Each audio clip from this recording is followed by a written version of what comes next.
Good morning. My name is Maurice Crespi. I'm the managing partner of Schindler's Attorneys.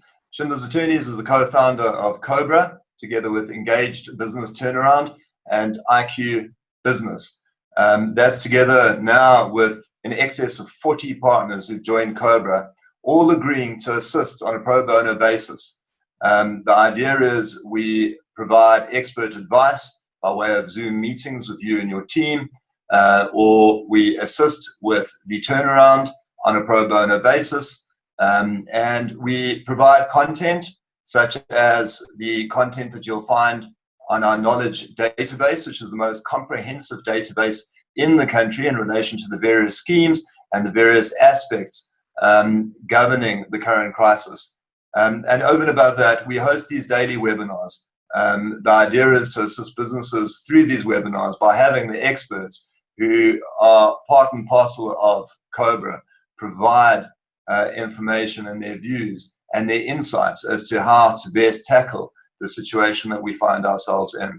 So I'm going to be introducing the panel. We have Ian Fleming from Engaged Business Turnaround. We have Renee Kopper from IQ Business. We have Adam Kraker, who's the CEO of IQ Business. We have Emma Marseille, again from IQ Business. We have Gary Barachowitz, he's from Schindler's Attorneys, and we have Tasneem Khan from Schindler's Attorneys. But our special guest today is Nikki Bush. Nikki Bush will be presenting today's webinar, which will be dealing with how to keep your business running. And Nikki has quite an impressive CV. She's an expert in empowering individuals and teams to win at work, home, and life. She has the knack of putting difficult, complex, and sensitive topics on the table, ones we often prefer to avoid, and making them accessible, such as disruption, death, loss, team dynamics, sexuality, education, and kids, money, parenting, and so much more. You have seen or heard her weekly slots on 702 and SABC3's Espresso.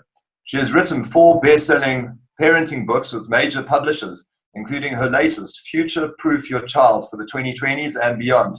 And she's fielded over 2,500 media interviews in the past 12 years. She always speaks with passion, packs a powerful soundbite, provides valuable insights, and will leave you with practical solutions to help you win at work and life. Nikki is a founding member of the Professional Speakers Association of Southern Africa, SASA, holds the CSP designation, which is one of 700 certified speaker professionals in the world, and is the recipient of SASA's Speakers Hall of Fame Award, the first woman in South Africa to ever receive it. She is current president of the Johannesburg chapter of SASA. Wow. So thank you so much to the attendees. I'd like to also welcome our Facebook audience as also our YouTube audience. Thanks for joining today.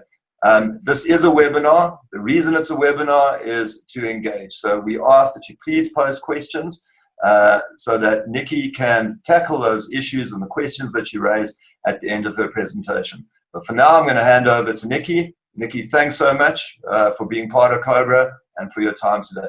Thanks so much. Maurice, thank you very much. Good morning to everybody who's taken the time to join us today.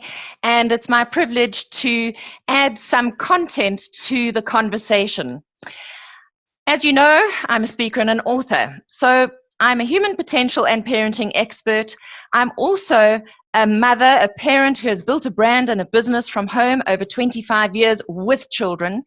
And I'm also a widow who has been walking the path of grief and loss for the past 2.5 years. I think these 3 areas are significant, and you will see how they come into play throughout this presentation.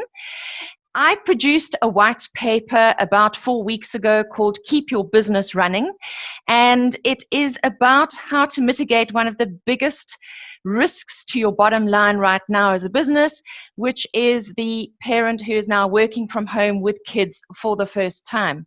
Due to demand, I have turned this into a presentation, and you are receiving that today. And it's about realistically overcoming the challenges of working from home with kids. You see, many people have very romantic notions of what it would be like to work from home. In fact, for years and years and years, I have heard parents saying to me at all my presentations, people who work full-time and spend only 2 to 3 hours of awake time a day with their children, how they wish they had more time with their children. And now, by some most bizarre twist of fate, here we are with parents working from home overnight, no dress rehearsal, with 12 hours of awake time with their children every single day, and not knowing what to do with it. So I've built a business that started on my dressing table, moved to my dining room table, and progressed to an office. It's never perfect when you work from home. It's always messy, but it is doable. It is workable, and it is very rewarding. But one has to keep an open mind, be flexible, and have some understanding about human behavior and parent and child relationships and child development dynamics. So I'm hoping to help you to mitigate one of the biggest risks facing your business right now, your bottom line. A crisis is always a catalyst for change. And it opens up the possibility for doing things differently, for showing up differently, for learning, for growing, just because of disruption. So how are we going to maximize the disruption that we are facing right now? I'm going to share my presentation at this point. Okay. So this presentation is part me presenting and part me trying to find out a little bit more about you. So there'll be a number of audience polls, and there will be some Q&A at the end. So here we are with this invisible virus, working from home overnight with no dress rehearsal. Everybody's focused on the systems and the processes that have to be put into place. But most people who've gone to work from home for the first time don't have a dedicated office space. And they have children, sometimes more than one, are facing connectivity and device issues, device sharing issues. And of course, there is now a big gap in validation and affirmation. You see, there's this thing that we all suffer from. That is, if we are not seen, then if we're not able to show up, if we're not being seen, we think that maybe we don't exist. And just by virtue of the fact that you pitch in an office every day and people know you're there is some kind of validation. It's the same for your kids when they pitch in the classroom and the teacher does the class register every morning. You actually exist. Isn't it just remarkable? One tiny little thing can make you feel like you exist. And of course, the external environment right now that we all face makes us feel out of control, which raises our fear and anxiety levels, which has an impact on how we process information and how productive we can actually be.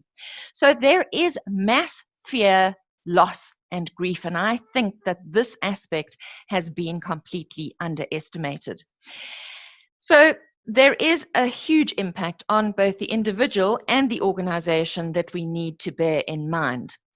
Moving on to our first poll, and Maurice is going to launch the polls, I would like to test your emotional temperature right now.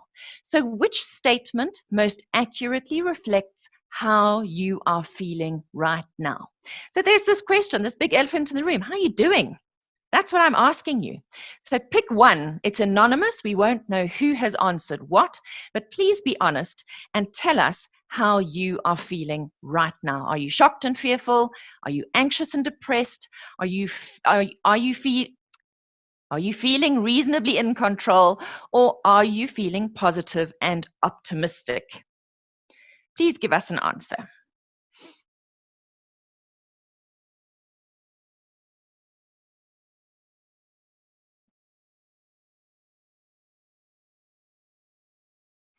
Maurice, give us about another 20 seconds and then let's call this poll.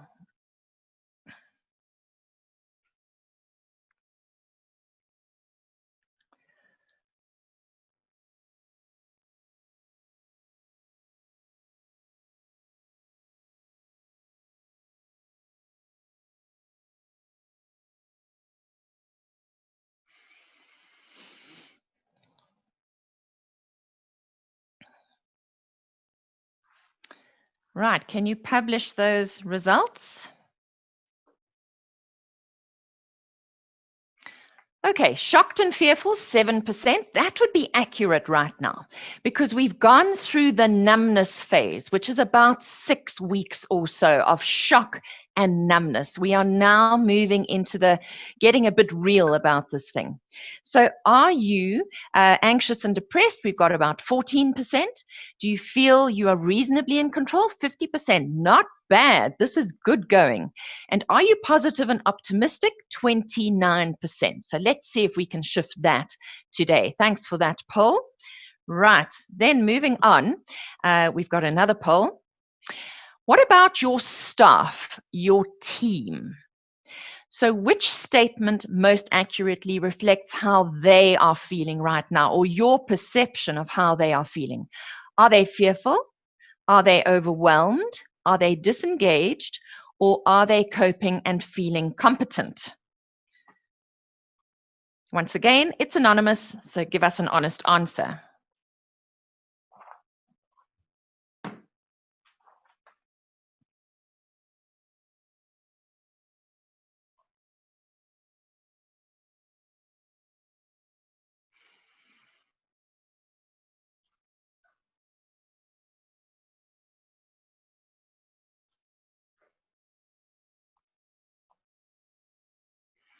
Okay, where are we, Maurice?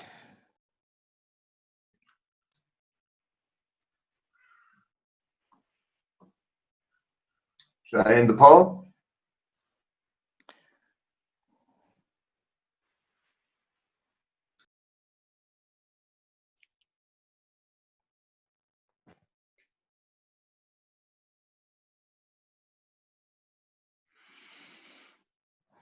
Okay, shall we call it?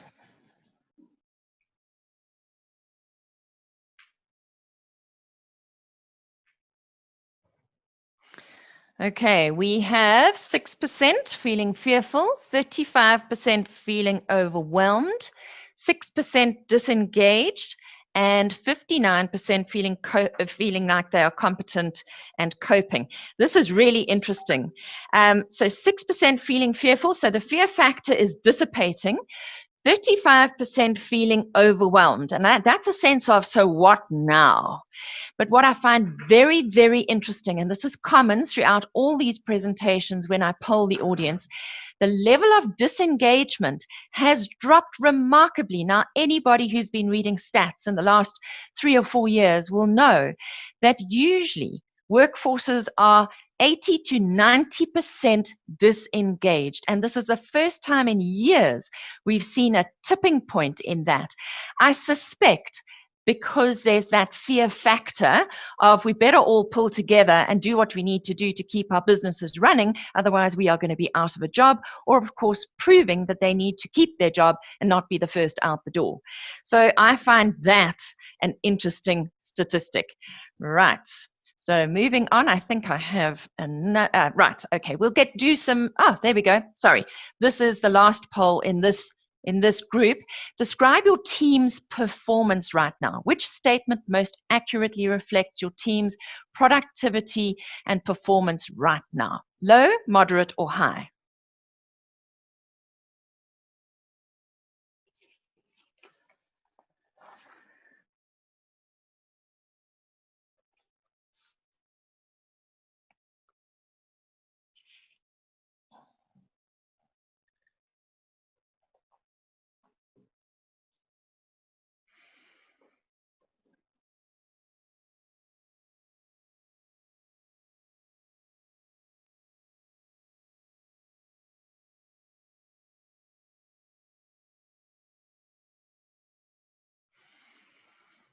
Okay, we should be able to call that now.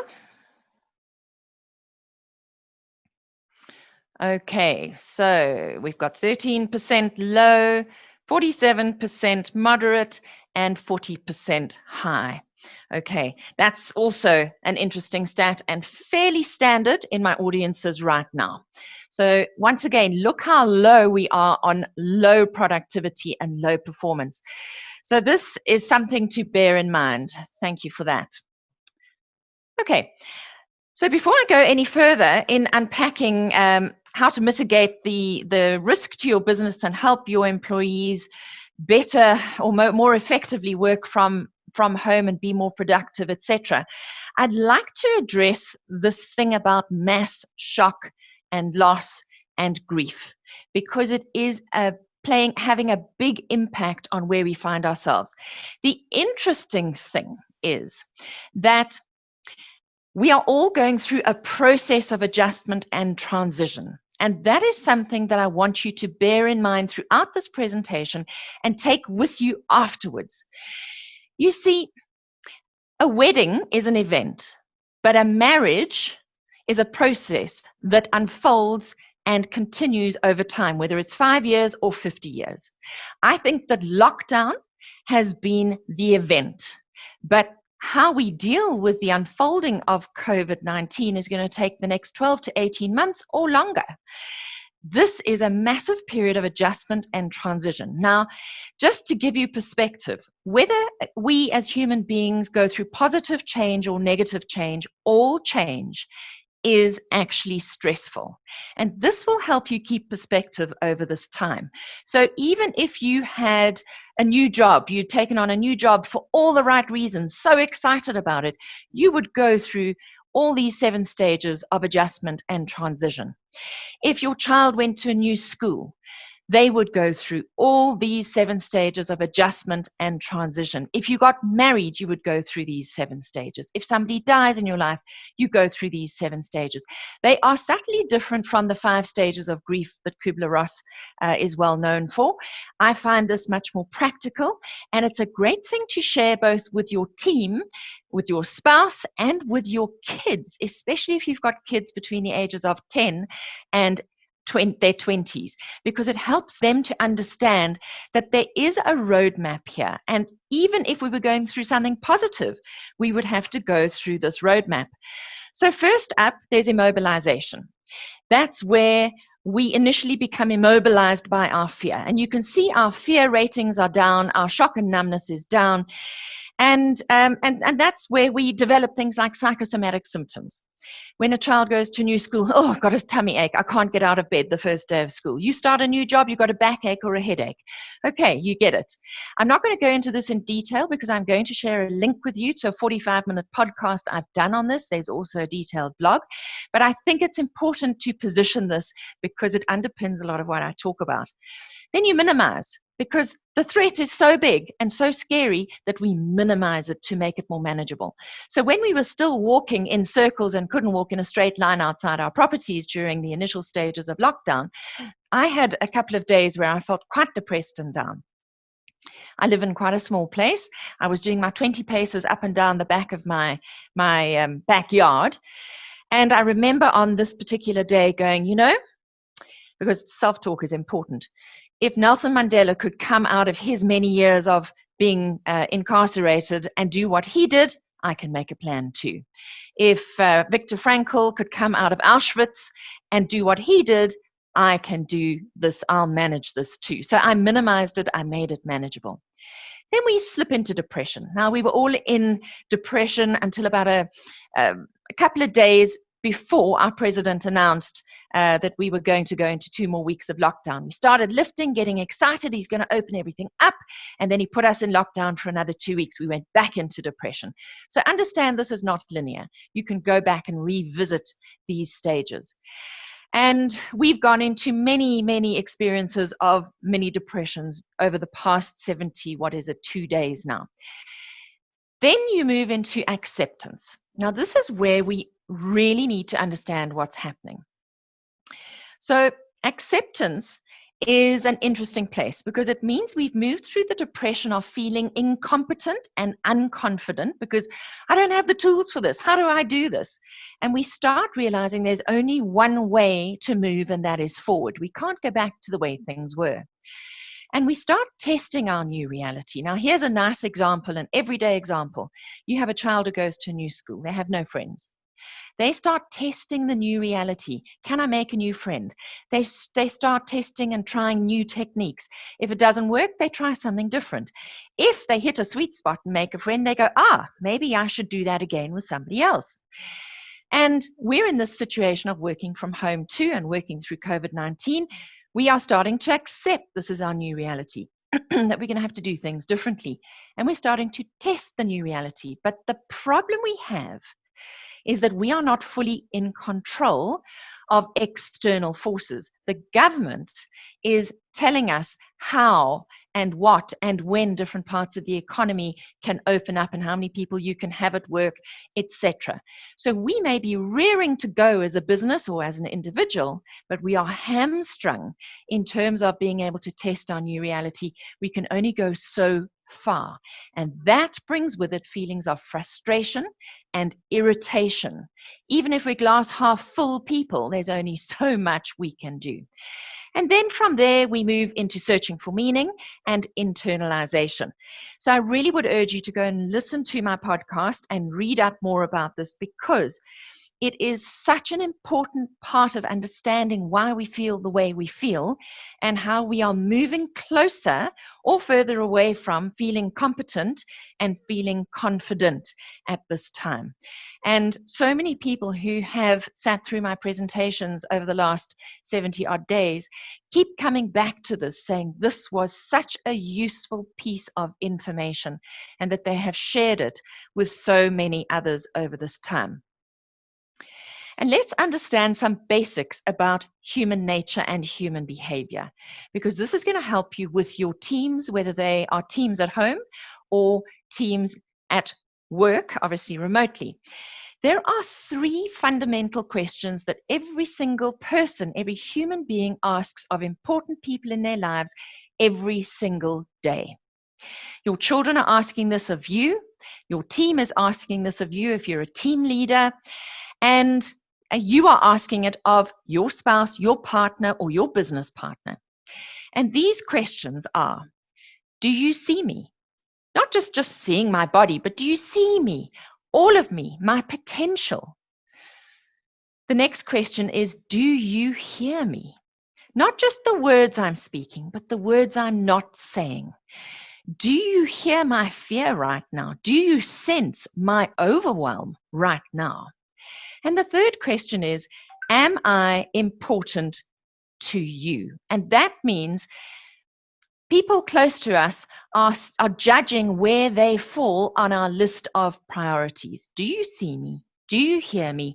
Am I important to you? These questions are vital. They are being asked non-verbally, subconsciously. None of us even know we're asking these questions.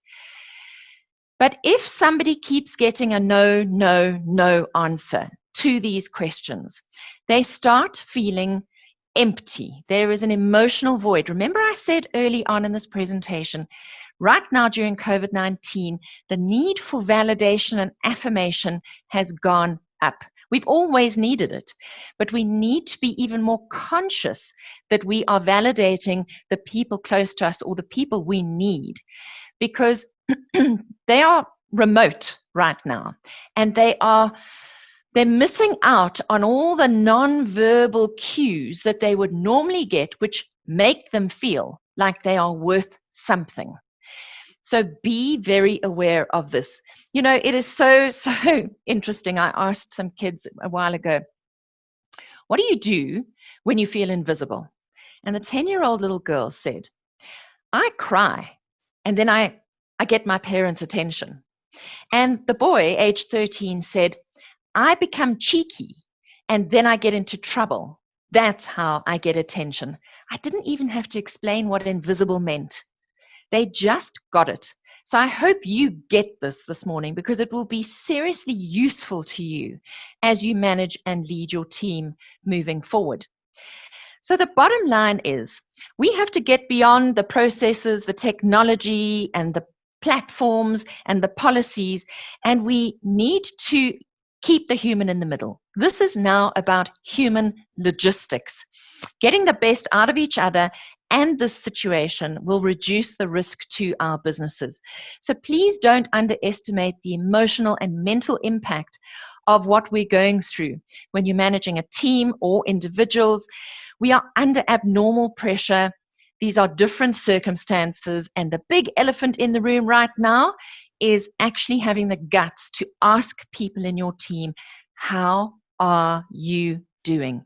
Just like I asked you, how are you doing this morning in a number of different ways? When it comes to understanding your employees, please understand where they find themselves right now. So you're going to have to ask some questions. If you haven't asked these questions yet, you need to be asking them. I've run this session for management and leadership at the JSE, at some of the major banks, and people have come back to me and said, thanks for reminding us of the small things which make a big difference. So ask questions to get to know them, to understand them. Are they married? Are they single? How many children do they have? How old are those children? Do they have another adult caregiver in the home right now who is helping them manage their children while they are trying to work? Is that person a grandparent, an au pair, a domestic worker, a partner, or a spouse? How many devices do they have in their home? Is there device sharing going on in the home right now? What's the quality of their internet connectivity? So all of this will impact on how they are managing remote working from home, and it will impact on how you deal with them, because we have to realistically deal with our people. If we are just expecting to have a mirror image of an office day now that people are working from home, you've got another thing coming. It's exactly the same with crisis education right now. It is not a mirror image of a normal day at school. It is crisis education. It is different. So we have to do it differently. I'm working with Vodacom at the moment, and they have chosen as a company to have a 2-hour window every single day. I think theirs is between 12 and 2. It's a no meeting zone. You may not call a meeting over this time. In fact, they're urging their employees to switch off their phones and switch off their computers and do what they need to do. Have lunch with your family and do what you need to do to get your kids ready for the second half of the day, because you set them up for the first half of the day. Now set them up for the second half of the day, and find some time to be present and to have recovery time. Because I don't know about you, but this online stuff is exhausting in a completely different way to how work used to be. There's no recovery time. You know, we used to think about traffic time being awful, but traffic time gave us the opportunity for our brain to process what just happened in the last meeting. For some kind of respite, you know, our brains are way cleverer than we are, and we need to give our brains the opportunity to work for us. We always seem to be in the driver's seat. So get to know your employees. And by the way, all of this information is in detail, exists in detail in the white paper. You're going to get a link to download it for free off my website. So please go and do that. And we have to have realistic expectations of our employees or our team's work performance right now. I receive many, many emails from people who hear me on the radio and watch me on TV. And the best one so far was, "Dear Nikki, I am now working from home. I have an 18-month-old and a 3-year-old. My boss has said, now that I am working from home and don't have 2 hours in the traffic, this is a great time to give me a brand new project on top of my normal workload. I don't think he understands that I have half the time or a quarter of the time to work that I used to have because I have these 2 young children. What should I do?" And that is a typical classic that shows me that the team leader, the manager, or the employer has absolutely no clue about that particular person's working conditions now that they're working from home with all this interference, and has no idea about the basics of children and child development. Because if he or she did, they would not have had this idea that this was a great idea to now double the workload when you're just starting to work from home and remotely for the first time. As I said, there are always romantic notions about working from home, and they're not always accurate because it's not a perfect situation. It is not a controlled environment. There are so many things that interrupt and interfere with your workflow. So quickly, an audience poll. I would like to know how many of you on this call are parents right now. Maurice, if you could launch that poll.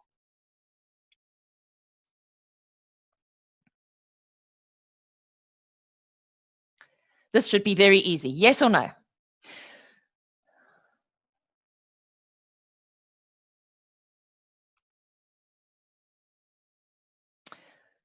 Right, can we call it?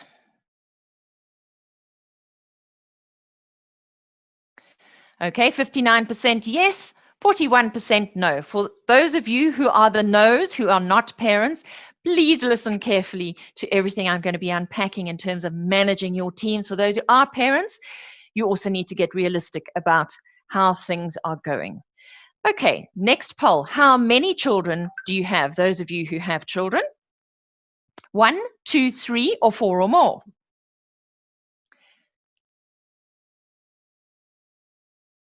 This is one of those influencing factors that we must be aware of. I was on the line to Standard Bank 2 days ago, no, a couple of days ago, Friday. And the one employee has a 19-month-old and a 5-year-old and an 8-year-old and a 14-year-old, and she is trying to work from home with all of that. How is she supposed to be effective and put in an 8-hour uninterrupted workday? Right, can we call this poll? Okay, 33%. 1 child, 53% 2, and 13% 3. You will be amazed at how many people I have seen who've got 4 or more children right now.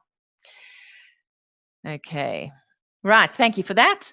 And those of you with children, how many of you have another adult in the home with you to help you with your children right now? Yes or no?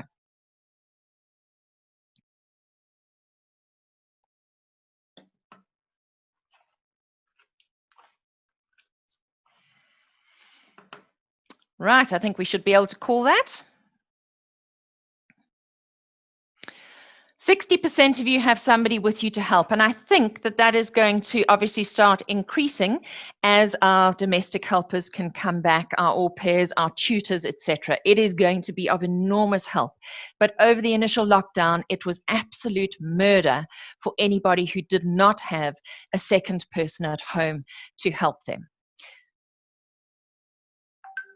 Okay, so understanding your employees, please acknowledge where they find themselves. So I know right now how many of you have children, how many children you have, and that 60% of you have some help. Okay, that helps me as your employer right now in this moment. Ask questions to get to know and understand them. Be interested right now. Be interested as a human being. Share your humanity and share their humanity. It is something, we are all in the same storm. We're not necessarily all in identical boats right now, but the fact that we're in the same storm brings some kind of community, some commonality. It levels the playing fields right now, and we can all share our stories of what our biggest challenges are and what our biggest wins have been. And we have to have realistic expectations of their work performance. So a little bit of a quick study of understanding children and their needs. First up, our children right now are going through intense fear, trauma, and frustration. You know, as much as you've had the tables flipped on you and turned on you, so have they. Every part of their lives has changed. For many of you who work full-time, children were spending more time at school with other caregivers, with their teachers, with coaches, with aftercare facilitators, more face-to-face time with people in the education environment than with you. If you were only seeing your children for 2 to 3 hours a day, the other people you were outsourcing to have become part of your parenting team. And then they got ripped away from your children. Can you imagine what that does to your child? Okay, so understand that when children are feeling traumatized, fearful, and frustrated, they become more needy. They will therefore interrupt you more, especially if they are between birth and the age of 10, because they want to know that you're there, because you're the lifeline right now. So neediness is at an all-time high right now. Even if your kids are phasing back into going back to school over the next few weeks or months, even the phasing back in is going to send them through those 7 stages of adjustment and transition to trauma. Understand that Everything is on shifting sand. Everything is fluid right now. Please, you got to talk to your kids, not in absolutes, but in fluid terms. You may be going back to school next Monday, but you know, these things could change. Don't be surprised if it doesn't happen. Those are the conversations we need to have right now with our children. In fact, I did an entire show on 702 last week. You can get hold of that podcast. But I think that the rule book is changing. I think we're going to find ourselves rewriting the human resources rule book over the next 18 months or so, because that human resources playbook was not actually written with families in mind. It wasn't written with the need for children to bond with their parents in mind. We are getting a taste of what that feels like now. In fact, many parents are experiencing parenting for the first time in their lives. And there is a huge need for adult supervision in the school from home thing. So here's the reason why. In the middle there, point number 2, understand that children have a very short attention span. When I say short, they are born with 1.5 minutes concentration for every year of their life. How do we get a 6-year-old going into grade 1 to concentrate for 20 to 30 minutes? Certainly not by themselves, because by the time they get to grade 1, they do not have a 30-minute concentration span. They learn to focus for longer periods of time because an adult has been part of the equation. There's been a parent, there's been a granny, there's been a gogo, there's been a domestic helper, there has been an au pair, there's been a preschool teacher. Somebody has been part of the equation. If you have somebody with a baby up to a toddler aged 2 or 3 at the moment at home, I can promise you, if those little ones are not asleep, your employee is being interrupted every 3 to 10 minutes. And that is the honest to God truth. Every 3 to 10 minutes, they are being interrupted. I'm tired, I'm hungry, I'm thirsty, I'm bored, I'm in need of your attention. Those are the things that happen. You see, those 3 questions, do you see me? Do you hear me? Am I important to you? Are being asked throughout the day. And when children get a no, no, no answer, they will resort to negative attention-seeking behavior. So when they feel you are off the page, not present, you are distracted by your work, they will come and interrupt you. This is why we need to know, is there another caregiver around, so that you know you might be able to hand your children off for an hour or a half hour to have that strategy meeting or that team feedback meeting. Without that person, it is very, very difficult to guarantee you are not going to be interrupted during one of these sessions. If you have children between the ages of 3 and 7, even then you will have to set them up with activities to do before you settle down to any kind of work. Even a 7-year-old, you'll have to set them up at the table with the computer to connect with the teacher. They're not going to be able to do that all by themselves. It is not realistic to expect that to happen. If you have children from about 10 years of age through to the teens, they are quite capable of doing the online learning stuff by themselves. All you need to do is make sure they have the dedicated space that they need, the device that they need, and the connectivity that they need. They are then able to run with it. But before that time, it is unbelievably difficult. And you're going to have to set that 3, 4, or 5-year-old up right next to you while you work if you have no other caregivers, and give them stuff to play with and do next to you while you work. You are still going to be interrupted. And what's important, and I'll get to it in the next slide, is that we do chunking. You learn to work in focused chunks of a few minutes, but you also learn to do the deep work when your children are asleep. So when they don't need the adult supervision, that's when you get your deep work done. I have built a business from home for 25 years. I've interviewed countless entrepreneurs who have done the same. Every one of us runs long days. Yes, Your team members are running very, very long days right now, partly because of this. If they need to get deep work done, they do it before their children wake up in the morning and after their children go to bed at night. That's when you will have the luxury of getting 60 to 90 minutes of uninterrupted work done. Because during the day, when you look at those concentration span issues with children and the amount of interruptions you are going to get, there is no way, unless you can play team tag with another adult, there is no way you're going to get more than 10 or 15 minutes work done at any given time. And given some time to sharpen this saw, you will get very good at concentrating for 10 or 15 minutes and very good at concentrating with lots of stuff going on around you. But right now, we're not there yet. We are still like a toddler learning how to walk in this work from home scenario.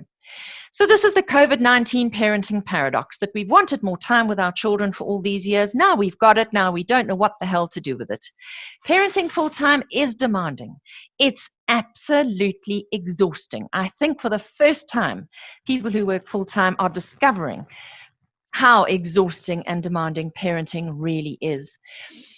They are getting to know their children for the very first time, and many people have said it's been a gift. Since maternity or paternity leave, they have never had this amount of unbroken time with their children. It's been one of the blessings of COVID-19. It has also been one of the curses of COVID-19. So for the first time, people are getting to know their children. And if you didn't know your children, believe you me, the last 8 weeks have been fraught with fear, because you didn't know how to manage or handle your children. You're probably getting on that bicycle now and becoming more competent and confident. But it is a trial and error thing, and getting to know your kids, it's like learning how to ride a bicycle. We are graduating from riding a tricycle, a three-wheeler, to a two-wheeler right now in terms of parenting for most people. Setting the boundaries is very important. If you're a parent on this webinar, 60% of you, setting boundaries is vital. I always tell a story about how from the time I had my second child, I did have a domestic helper who was able to come in I had her part-time, so she came in 3 days a week. And on those 3 days, at 3 o'clock every afternoon, she would take my eldest son off for a walk and go and show him the ducks and whatever. When I had my second baby, I continued with that. And I would take that hour as my hour. That is when I would have me time. Self-care is incredibly important. But I learned to say to my kids, I need this hour by myself so that I can be a nice mummy. And it also made me much better at my job. So having routine is important. A routine starts with a wake-up time and a go-to-bed time. And meal times in between create the backbone of the day. In between all of that, we need to have pockets of work time, pockets of school work time, and pockets of playtime. And I'm going to give you a lot of resources with which to do that. As a business leader or a manager, please know yourself, or a business owner, of course, know yourself at this time. Acknowledge how you're feeling. Please be real. Self-care is hugely important at this time. It is not being selfish. Like I said, I would put myself in my bedroom for an hour and not work over that time. That was me time. How do you fill your cup so that you can keep filling everybody else's cup? If you're not doing that, you will be running on empty. You have to write down after this 4 or 5 things that bring you joy and happiness and that fill your cup. Whether it's going for a run, going to gym, or going and picking, like I would do, pick a tiny little bunch of flowers, put it in a tiny little vase and put it next to my bed. That would give me joy.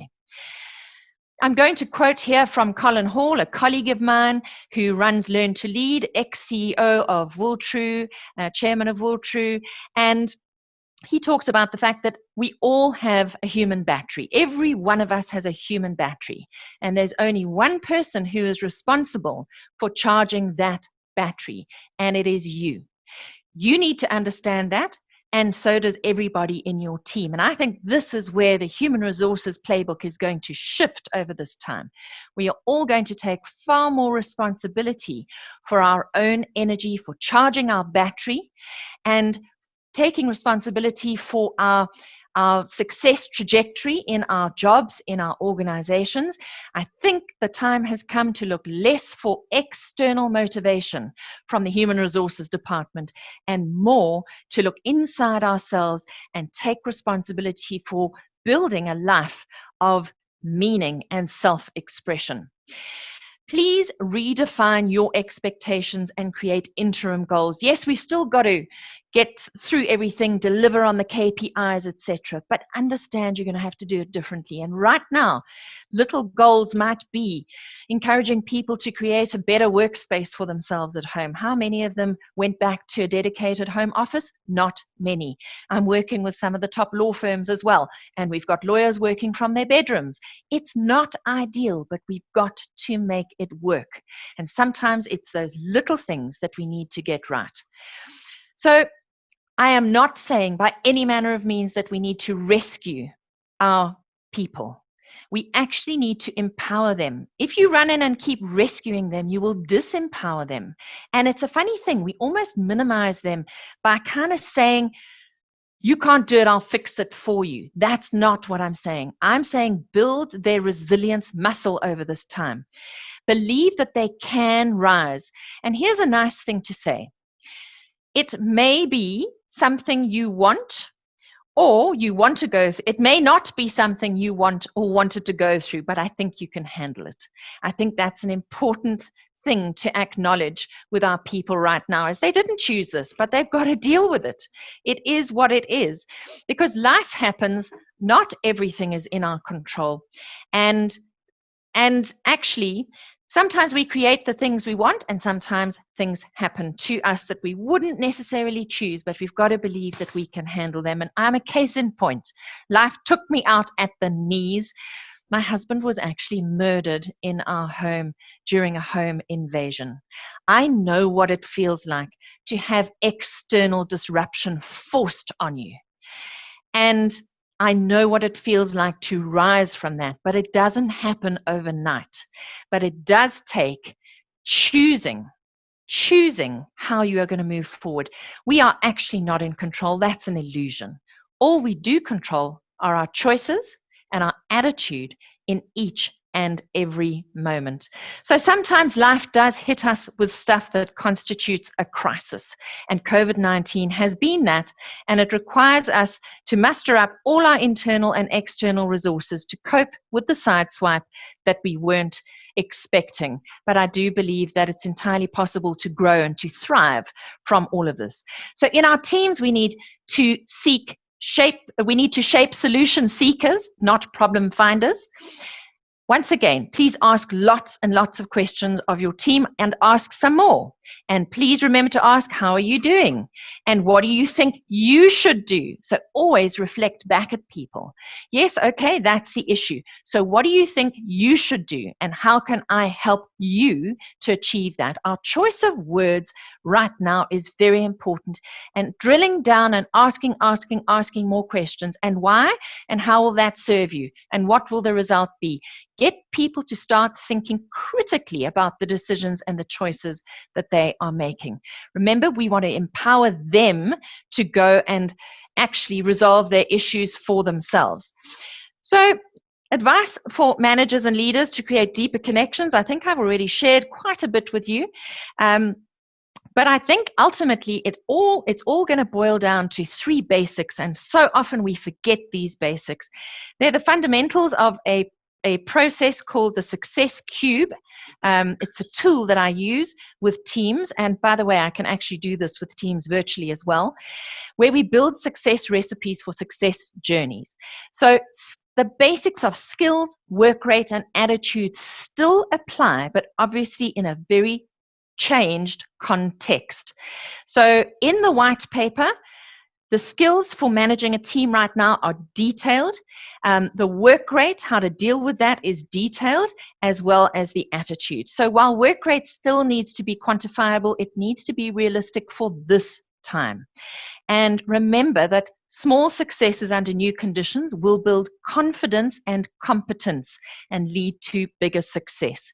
And your team members, now when pre-COVID, every time I ran a Success Cube session, the biggest thing that came back from teams is that they're not brought into the big picture. They don't know what the big picture is that their role is building up to and their deliverables are building up to.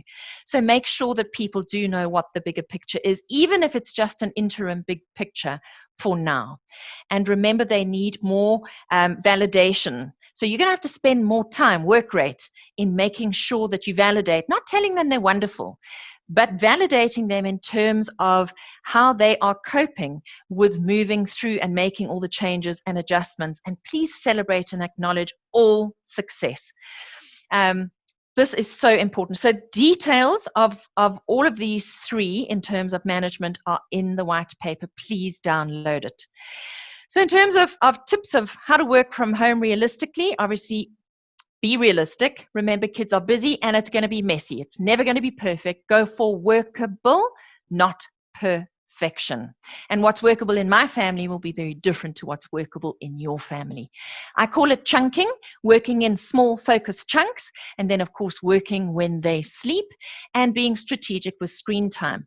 I am offering you lots of downloadable resources in the link that has been shared in the chat box, and there's the Money or the Box game, which is a family screen management strategy. Please go and download it.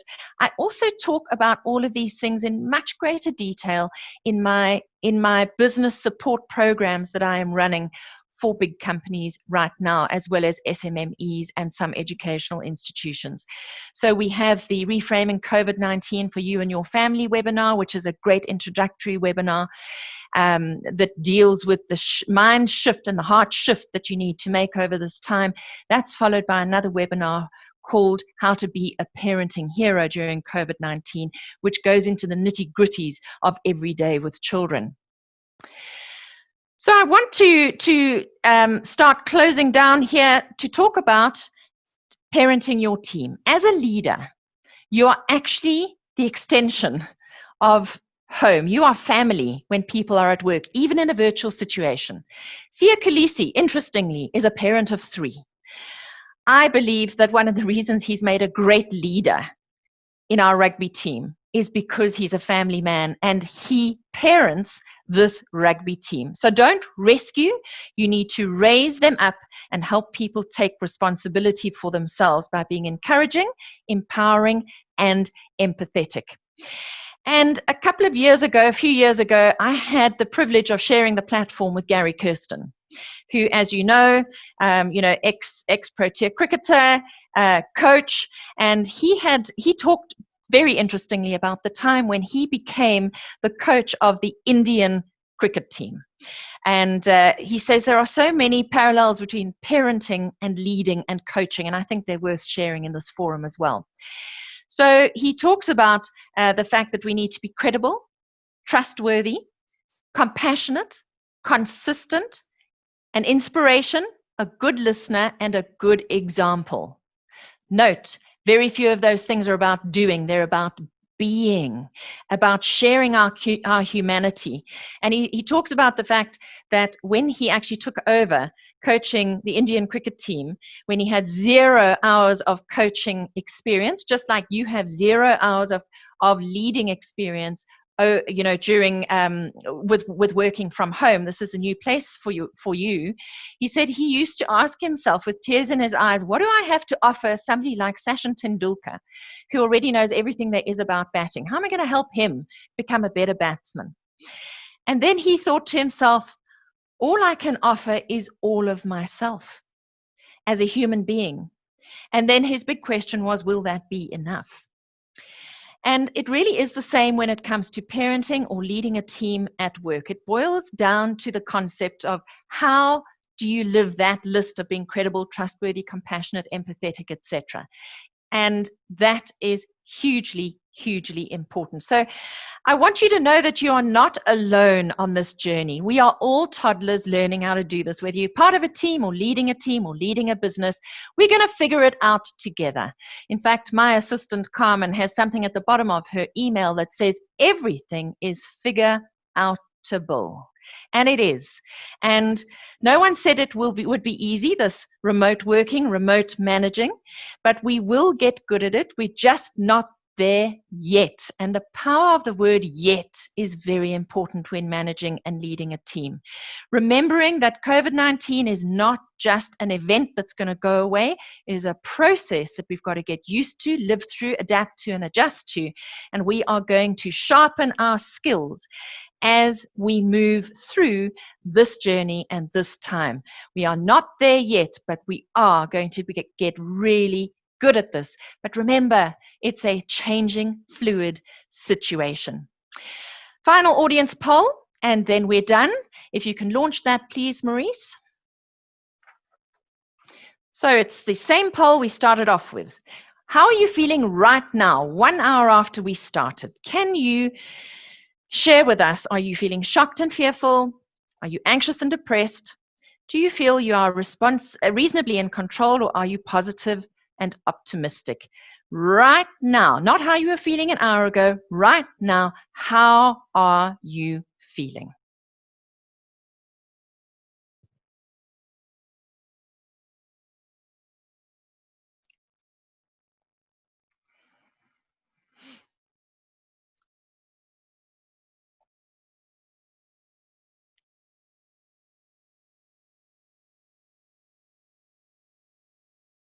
Okay, Maurice, can we call it?